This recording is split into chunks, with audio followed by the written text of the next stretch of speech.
Well, we got no rub marks or damage in the housing. Clutch is all in one piece. The pressure plate got all its forks, no pieces rattling around.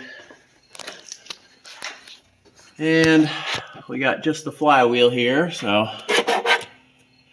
should be nothing loose there. There's no cracks where the flywheel mounts, but you do this little back and forth on the engine.